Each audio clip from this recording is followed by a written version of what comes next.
이 시간 교회 모형들이라는 제목으로 하나님 말씀 증거하겠습니다. 교회는 지난 2000년의 역사를 지내오는 동안에 발전하기도 하였고 타락의 과정을 거치면서 여러 가지 모양으로 변모해 보였습니다. 그러면서 그 역사적 발전 과정을 통하여서 교회는 이런 것이다라는 그런 모형들이 많이 발생하게 되었습니다. 그래서 오늘은 교회 모형들에 대한 말씀을 듣겠는데 여러분 한 가지 좀 물어보겠습니다. 모형하고 본질하고는 같을까요? 다를까요? 그러니까 교회 모형하면 이것은 교회 본질을 얘기할까요? 아니면 본질에서 벗어나 있는 걸 얘기할까요? 오늘은 교회 본질이 아닌 것들이 무엇인가에 대해서 좀 생각하려고 하는 거예요. 오늘 우리가 사실 오늘 설교는 좀 딱딱할 수 있습니다. 그런데 교회가 무엇인지에 대해서 우리가 근본적인 질문에 대한 답을 좀 찾으려고 그래요. 그래서 오늘은 주요 말씀이 우리가 이런 거는 교회가 해야 되는 중요한 일들이에요. 그러나 사실은 그거는 교회 본질은 아니다라는 거예요. 그러면서 그럼 교회가 무엇인가? 그것은 오늘 말씀의 끝에와 다음 주에 계속해서 듣게 될 것입니다. 첫 번째 따라하겠습니다. 구약의 맥락에서 교회 모형은 회당입니다. 회당이 교회 모형이다 그랬는데 구약의 맥락, 구약 성경이 아니고요. 구약 시대의 맥락에서입니다. 회당은 그 모양이나 구조나 형식에서 볼 때 히브리 사람들의 개념으로서 이것은 하나의 가정의 개념입니다. 아주 끈끈한 공동체라는 이야기죠. 아브라함, 이삭, 야곱의 가정 등의 개념이 커져서 변화된 것, 발전된 것이 회당이다라고 이야기할 수 있습니다. 히브리 사람들은 어디를 가든지 10집만 모이면 회당을 세웁니다. 그리고 회당 중심으로 살아요. 지금 우리 한국에 교회가 많다고 하는데 사실은 이스라엘의 회당 숫자에 비하면 아무것도 아니에요. 왜냐하면 예수님 당시에 예루살렘에만 해도요. 예수님 당시 예루살렘 그렇게 막 100만 이렇게 되는 도시가 아니에요. 작은 도시예요. 그럼에도 불구하고 거기에 회당이 500개나 되었다고 합니다. 그러니까 한 10집, 20집만 모이면 회당을 하는 거예요. 그러니까 동네에 하나 있는 게 아니라 여기도 만들고 저기도 만들고 그래서 본인 회당에 가서 본인이 지내는 거예요. 아주 끈끈한 공동체를 이루기 위한 방법이지요. 그만큼 저들은 열심히 회당을 세우고 회당 중심의 삶을 살았던 것입니다. 삶의 공동체를 이루는 것 굉장히 중요한 이야기입니다. 히브리 사람들은 그 점에 있어서 회당 중심으로 삶의 공동체성을 철저하게 유지했던 거예요. 그러니까 회당하면 공동체성 이렇게 얘기해 틀리지 않습니다. 보통 회당 예배 1시간 전이면 사람들이 다 모입니다. 지금도 이스라엘 가면 그래요. 우리는 예배 시간 5분 전, 10분 전에 오죠. 30분 전에면 왜 이렇게 일찍 왔냐 그러는데요. 회당은요 1시간 전이면 다 모여요.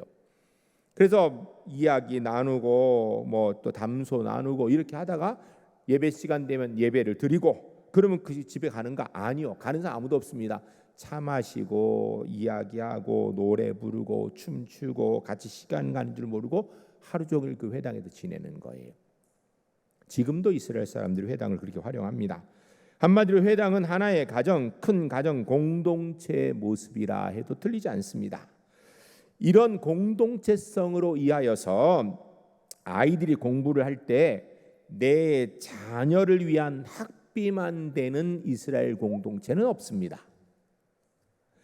내 자녀가 공부를 잘 하면 공부를 시키지만 공부를 잘 못하면 내 자녀는 장사를 시킵니다. 그리고 다른 아이가 공부를 잘하면 그 아이 학비를 대주는 거예요. 그 공동체에서. 그렇기 때문에 유대인 출신의 세계적인 석학들, 유대인 출신의 세계적인 예술가들이 많이 나오는 이유 중에 한 가지예요. 한마디로 똑똑하고 재능만 있으면 돈이 없어서 공부 못하는 일은 유대인 공동체는 없는 거예요. 왜냐하면 10가정, 20가정 모이는 회당에서 그곳에서 다 서포터해요. 우리 회당에서 안 되면 다른 회당에서 서포터를 해요. 우리는 좀 다르죠. 우리는 내 새끼 공부 못해도 끝까지 내 자식만 시킵니다. 이웃집 아이가 공부 잘한다 해서 칭찬을 하지만 속으로 질투가 나죠. 쟤는 하는데 왜 내 새끼는 못하나? 도와줄 마음이 없습니다. 그래 사실은요 우리는 회당 같은 공동체성을 갖기가 어렵습니다. 네 아이 내 아이 할 것 없이 다 한마음으로 함께 아이들을 길러 나가는 것, 이게 회당의 특징입니다. 그래서 사람들은 이런 모습이 교회의 모습이 되어야지 않는가? 가정 같은 끈끈한 공동체의 모습. 신약 성경에 이런 개념이 있습니다. 갈라디아서 6장 10절에 보면 그러므로 우리는 기회 있는 대로 모든 이에게 착한 일을 하되 더욱 믿음의 가정들에게 할지니라. 아멘. 사람들은 일반적으로 누구를 돕는다 하면 교회 안에 있는 사람보다 교회 밖에 있는 사람을 도와야 제대로 돕는 것처럼 생각을 해요. 교회 안에 있는 사람 도우면 그건 교회가 좀 그렇게 생각하고, 교회 밖에 막 열심히 도우면 그건 교회가 잘한다고 그렇게 생각을 해요. 여러분, 그런데 성경은 이야기합니다. 우선 믿는 가정끼리 서로 도와서 한 공동 가정을 이루고, 그리고 그 힘을 가지고 외부도 돕는 거예요. 히브리적인 가정 공동체의 개념은 회당, 이걸 사람들이 교회의 모형이라고 생각을 합니다. 교회는 이런 곳이어야 된다 이렇게 생각을 해요. 그런데 여러분 이 점을 알아야 됩니다. 회당이나 그러니까 공동체성이 아주 좋은 것이나 가정이나 교회는 아니다라는 거예요. 물론 교회가 가정이나 공동체성이 좋은 회당의 모습을 일부는 가져야 되는 게 맞아요. 그러나 그거는 교회의 모형일 뿐이지 교회의 본질은 아니다라는 것입니다. 요 사이에 가정교회 이렇게 말하는데, 가정에서 교회가 된다는, 여러분 가정이 교회가 되는 것은 아니거든요. 교회가 가정적인 성격을 많이 갖는 것 사실이고요, 공동체적인 성격을 가져야 되는 것도 맞아요. 그러나 공동체성이 잘 되어졌다고, 가정의 모습이 강하다고 그게 교회인가? 성경은 그것을 교회라고 얘기하지 않습니다. 오해하지 마세요. 교회는 가정의 성격이 필요하고요, 공동체성이 끈끈해야 됩니다. 그러나 그게 교회 본질은 아니다라는 거예요. 두 번째 따라하겠습니다. 교회가 해야 되는 중요한 일이지만 본질이 아닌 것들, 그게 세 가지입니다. 첫 번째, 선교는 교회의 중요한 사명이지만 본질은 아닙니다. 여러분, 우리가 이 점을 분명히 해야 돼요. 선교는 교회가 해야 되는 아주 중요한 사명입니다. 그러나 선교가 교회의 본질이 아니다라는 거예요. 그런데 어떤 사람들은 교회가 선교를 위해 존재한다고 생각해요. 그래, 첫째도 선교, 둘째도 선교, 셋째도 선교라고 생각해요. 이렇게 선교만 강조하는 사람, 사실은 신학적으로 문제가 있어요. 교회는요, 모이는 교회가 되어져야 흩어지는 교회가 되는 거예요. 흩어지는 교회가 하는 사명이 뭔가? 그게 선교예요. 근데 모이는 교회가 없는 상태에서 흩어지는 교회는 있을 수 없거든요. 그러니까 교회의 본질은 모이는 교회에 집중되어 있는 것이지, 흩어지는 교회는 사명에 해당한 것이지 본질에 해당하는 것이 아니라는 것입니다. 여러분, 모이지 않으면 흩어질 힘이 어디 있겠습니까? 하나에서 열까지의 선교만 생각하고 전도만 강조하는 건, 여러분 그 선교와 전도의 힘 어디서 나오는 거예요? 모이는 교회에서 나오는 거예요. 그 모임에 있는 거예요. 선교사님들의 안식년, 목회자들도 안식년을 갖죠. 바로 이런 이유 때문입니다. 선교지의 선교사님들이 배터리가 완전히 방전되고 나면 다시 충전해서 돌아가야 되는 거예요. 선교를 하다 보면 신앙 고백이나 성례나 신비로운 은혜에 대한 것은 잃어버리게 되고 퍼주는 일을 하게 됩니다. 계속해서 현지인들에게 구제하고 돕고 봉사하고 가르치고 깨우치고 이렇게 하다 보면 소진이 되는 거예요. 그래 다시 충전하기 위해서 본국에 돌아오게 되는 겁니다. 교회가 뭐냐고 할 때 그냥 선교지만 있게 되면 어떻게 되는가? 교회는 구제하는 곳, 봉사하는 곳, 일하는 곳이 되는 거예요. 그건 교회 본질이 아니에요. 그리스도의 사랑이 뭐냐 하면 남 돕는 것. 여러분, 그건 교회 본질이 아닙니다. 그렇게 되면 교회는 없어지고 구제 봉사 기관으로만 남게 되는 겁니다. 우리 옆나라 일본 교회에 신비한 내용 중에 한 가지, 참 기가 막힌 내용 중에 한 가지가 부흥하지 않는다라는 거예요. 일본은 우리보다 100년이나 먼저 복음을 받아들였습니다. 그럼 우리보다 더 낫지는 못해도 비슷해야지요.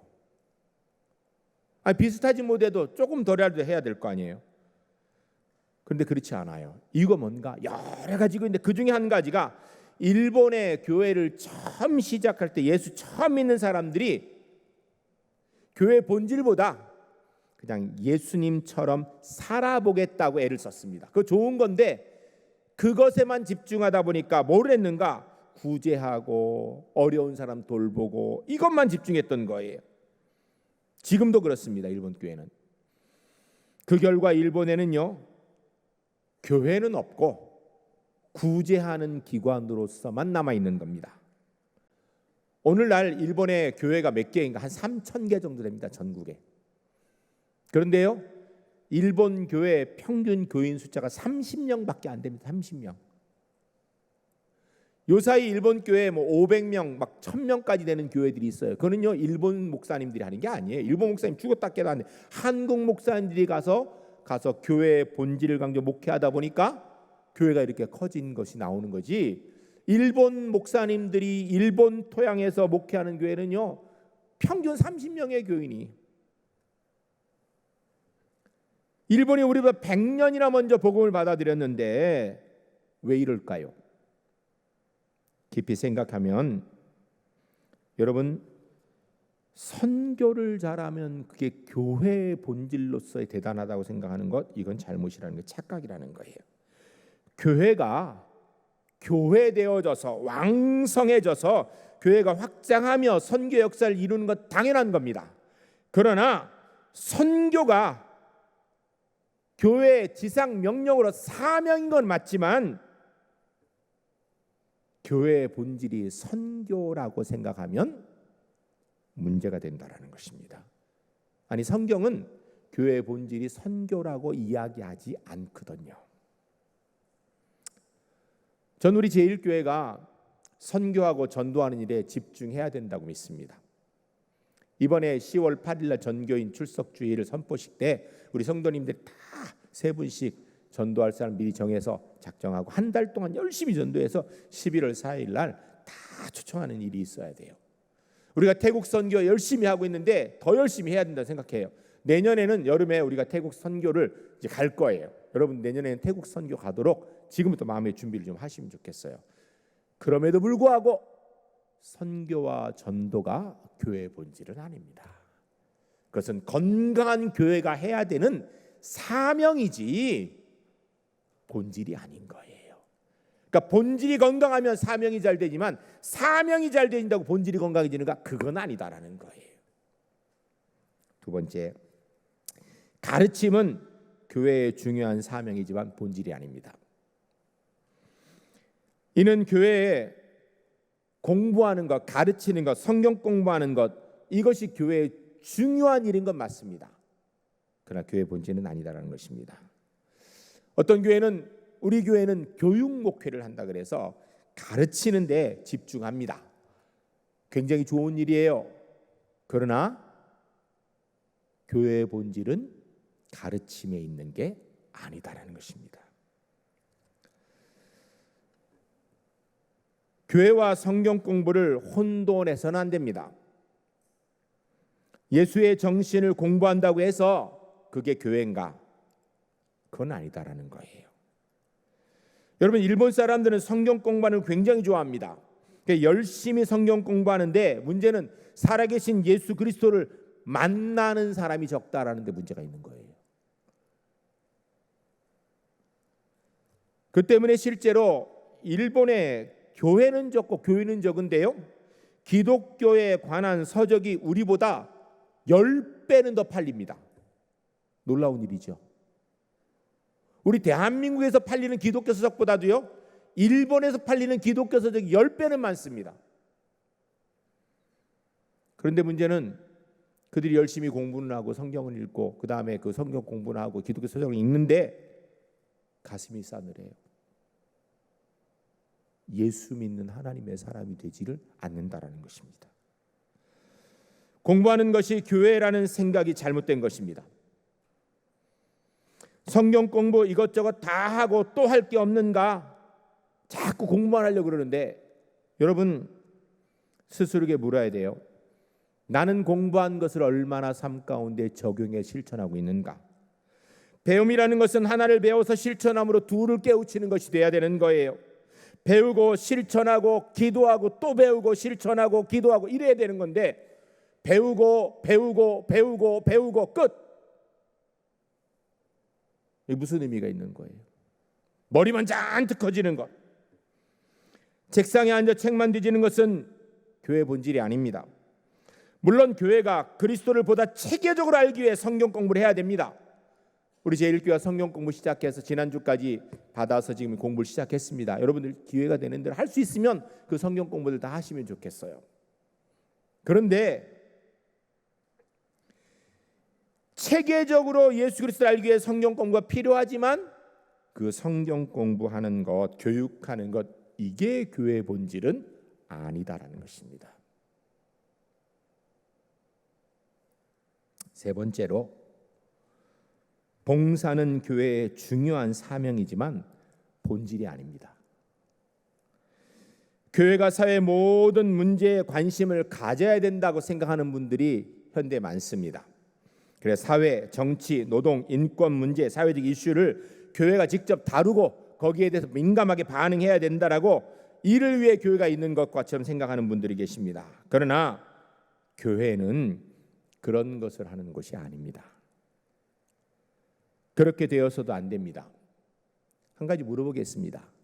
여러분 교회는 여당이어야 됩니까? 야당이어야 됩니까? 네? 우리 찬양대 교회는 여당이어야 돼요? 야당이어야 돼요? 네? 중립? 교회는 예수당이어야 되는 거예요. 여당이고 야당이고 따질 것 없어요. 하나님께서 여당도 쓰시고 야당도 쓰시는 거예요. 저도 개인적으로 어느 쪽이 제 마음에 들고 그런 성향이 있지만 그런 표현 제가 교회에서 안 하지요. 설교 시간에. 사실은 성도님들하고 제가 그런 얘기 잘 안 합니다. 왜냐하면 그것은 오히려 오해를 불러일으키는 거거든요. 내 생각에 그것이 옳은 것 같아도 어느 쪽이 진짜 하나님의 뜻을 이루고 있는지는 우리 모르지요. 그러므로 그렇게 간단하게 생각할 문제 아닙니다. 하나님이 누구를 쓰고 계시는지는 사실은 아무도 몰라요. 시간이 지나면 아 하나님이 그때 글을 쓰셨구나 이거 아는 거지 그 중에는 모르는 것이거든요. 성경에 보면 하나님 때로는 바벨론 왕을 쓰기도 하셨고 또 메데파사 연합국의 고레스 왕을 쓰기도 하셨습니다. 이사야 45장 1절 말씀에 보면 고레스 왕을 하나님께로부터 기름 부음 받은 사람이라고 기록해 놓고 있습니다. 그러면 고레스 왕이 하나님의 사람이라고 이야기하는 건가? 예수 믿는 하나님 믿는 사람이라고? 아니요.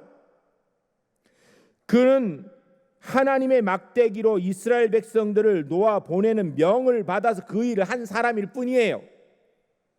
그는 하나님을 섬기거나 믿는 사람은 아니었습니다. 우리는 이와 같은 사실을 분명하게 이해할 수 있어야 됩니다. 하나님은 악한 사람을 다스리기 위해 더 악한 사람을 쓰기도 하십니다. 그리고 다 사명이 끝나면 그 막대기는 부러뜨려 버리시는 것이죠. 그러므로 우리는 너무나 간단하게 쉽게 말해서는 안 됩니다. 하나님께서 어떤 일을 하실지 우린 잘 모르죠. 그럼 우리는 어떻게 해야 되는가? 묵묵히 기도하며 따라가면 되는 것입니다. 나라가 걱정됩니까? 그럼 묵묵히 기도하면서 나라 민족을 계속 기도하면서 따라가야 되는 거예요. 진정 우리가 하나님 앞에 기도 많이 하고 복 받은 은혜를 입게 되면 하나님께서 필요에 따라서 착하고 신실한 귀한 사람을 통해 역사하실 것입니다. 그러나 무엇인가 아직도 하나님의 수준에 이르지 못했다면 어쩌면 하나님께 더 악한 사람을 들어서 이 나라를 다스리게 할지도 몰라요. 막대기로 사용하셔서. 그러므로 우리는 어떻게 해야 되는가? 더 열심히 기도해야 됩니다. 사회 문제, 교회가 대하는 방법은요, 매일 이 나라 민족을 위해서 기도하고 이 사회 문제를 위해서 생각하며 기도해야 되는 것입니다. 봉사의 또 한 가지는 사회봉사, 대사회봉사하는 거예요. 여러분, 교회가 대사회봉사하는 일 중요한 일이죠. 해야 됩니다. 그러나 사회에 참여하는 것이나 사회에 봉사하는 것이나 교회의 사명 중에 해야 되는 방법의 문제이지 그게 교회의 본질은 아니다라는 것입니다. 교회가 무엇인가?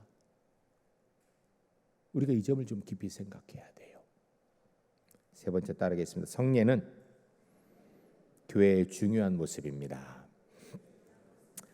우리가 다음 주일날 성례식을 갖습니다.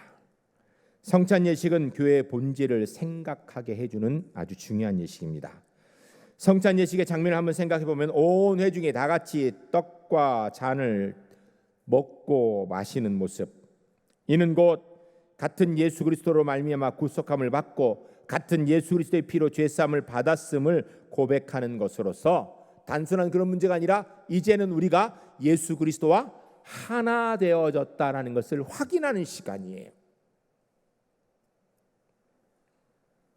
구약으로 보면 히브리 사람들이 화목제를 드리고 쭉 둘러앉아서 함께 식사를 하는 장면과 같은 것이죠. 그래서 성찬 예식을 교회의 본질의 문제로 생각하는 것입니다. 성찬 예식이 곧 교회의 상징이고 양상이라고 이해할 수 있습니다. 예수 그리스도의 십자가의 피로 맺어진 성도들의 관계가 성찬 예식에 참여함으로 하나 되어지는, 누구와? 주님과 하나 되어지는 것을 이야기하는 커뮤니언 처치, 이게 중요한 것입니다. 교회마다 그래서 성찬상을, 강대상 이렇게 뒤에 둡니다. 우리도 과거엔 뒤에 뒀다가 지금 저렇게 뒤에 있어요. 왜냐하면 이쪽에 지금 그 다른 것을 올려놨기 때문에. 성찬 예식 너무 중요해서 어느 교회는요, 교회를 동그랗게 짓는 교회에서, 우리나라에도 그런 교회가 간혹 있습니다. 그러니까 외국에 가면 그런 교회가 생각보다 많아요. 동그랗게 짓습니다. 그래서 그 가운데 성찬상을 놔요. 왜냐하면 다 예수 그리스도를 중심으로 하나 되어져서 주님의 살을 먹고 주님의 피를 마심으로 하나 되어지는 그 잔치에 참여한다라는 것을 이야기하기 때문이에요. 교회 성찬은 교회론적으로 매우 중요한 의미를 가지는 것입니다. 사실은 우리가 엄밀히 얘기하면 강대상에 다 올라와 가지고 같이 함께 먹고 마심으로 내가 주의 분신이 되었습니다 라는 것을 경험하는 시간이 돼야 되는데 우리가 사람이 많아 그렇게 못하지요. 그래서 사실은 성찬 예식은요, 예수님을 모시고 쭉 둘러 앉아가지고 예수님이 주시는 떡과 포도주를 먹으면서 이제는 내가 예수님과 살을 나눈 존재, 예수님과 피를 나눈 존재, 내가 예수님과 하나 되는 존재, 이런 것을 확인하는 시간, 이게 성찬 예식이고요. 이게 교회입니다. 여러분, 교회는 오늘 본문을 정리하면 사람이나 사람의 어떤 행위에 의해서 교회 본질이 정의되는 게 아니다라는 거예요. 교회는 예수 그리스도 자체이십니다. 그의 몸으로서의 우리의 모습을 이야기하는 거예요. 그러니까 교회가 무엇인가? 예수 그리스도예요. 그의 머리 되고 몸된 지체, 다 예수님이라는 얘기를 하는 거예요. 떨어져 나가 있는 건 교회 아니거든요. 사랑하는 성도 여러분, 교회가 공동체성을 갖는 것, 가정의 모습을 갖는 것, 선교의 사명을 잘하는 것, 가르침을 잘하는 것, 봉사하고 다른 사람을 잘 섬기는 것 잘하는 것, 이런 것들 다 교회에 해야 되는 중요한 사명이고요. 우리 제1교회 그런 모습들이 가득가득 했으면 좋겠습니다. 그러나 그것만들을 다 가져와도 그건 교회의 본질이 아니기 때문에 교회가 아니에요. 교회는 뭔가 예수 그리스도 자체예요. 그러니까 우리가 교회라고 우리가 예수님께 연결되어 있어야 되는 거예요. 우리가 성찬식 때 떡을 먹고 포도주를 마시는 거 배고파서 마시는 거 아니에요? 그거 먹고 배부르려고 그런 거 아니에요? 포도주 마시고 목마름을 해결하려고 하는 거 아니에요? 상징성을 가지고 있는, 영적으로 내가 주님과 하나 되어졌다, 내가 예수 그리스도의 분신이다, 이거 확인하는 시간이에요. 그런데 예수 그리스도의 분신인 우리가 이렇게 있는, 이게 교회입니다. 다음 주에 좀 더 구체적으로 교회의 정의에 대해서 들을 것입니다. 한 가지만 기억하세요. 내가 얼마나 예수님께 깊이 들어가 있는가, 얼마나 나의 교회성이 진지한가의 결론입니다. 우리 제1교회가 교회다운 교회로서 건강하기 때문에 사명도 잘 감당하고 이 땅에서 하나님 영광 이루는 하나님의 교회가 주 안에 될 수 있기를 주의 이름 간절히 축복합니다. 기도하겠습니다. 하나님, 우리가 정말 교회로서의 바른 모습이 있지 않고 자꾸 사명만 감당하려고 하고 있는데, 교회로서의 건강성이 떨어지면